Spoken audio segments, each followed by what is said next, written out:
అధ్యక్ష, విద్య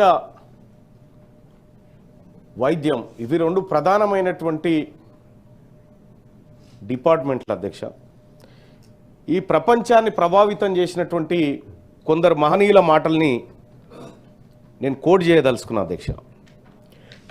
Nelson Mandela గారు విద్య అనేది ప్రపంచాన్ని మార్చగల అత్యంత శక్తివంతమైన ఆయుధం అని చెప్పిండు. అలాగే మహాత్మా గాంధీ గారు నిజమైన విద్య అంటే వ్యక్తి యొక్క మనస్సు మరియు ఆత్మను వికసింపజేయడం అని చెప్పిండు అధ్యక్ష.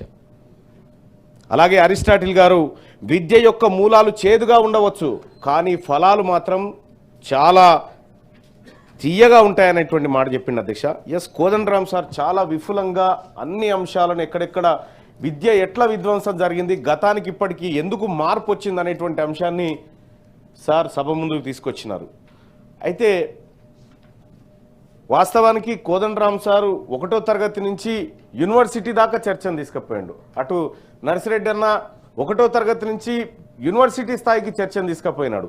కానీ నేను యూనివర్సిటీ నుంచి కిందికి వస్తా సార్. భారతదేశంలో ప్రపంచంలోనే మొట్టమొదటి విద్యా సంస్థగా విశ్వవిద్యాలయంగా చెప్పుకుంటుంది మన దేశంలోనే పుట్టినట్టుంది సార్. చరిత్రలో చూస్తే తక్షశిల అని నలంద అని అవి మన దేశంలోనే పుట్టినాయి సార్. బీహార్ ప్రాంతంలో దాన్ని కనిపిస్తాయి సార్. అయితే సార్ ఈ క్రీస్తు పుట్టక ముందుకు పుట్టినాయి సార్. ఇవన్నీ చాలా సంస్థలు ఉన్నాయి అప్పటికి కూడా.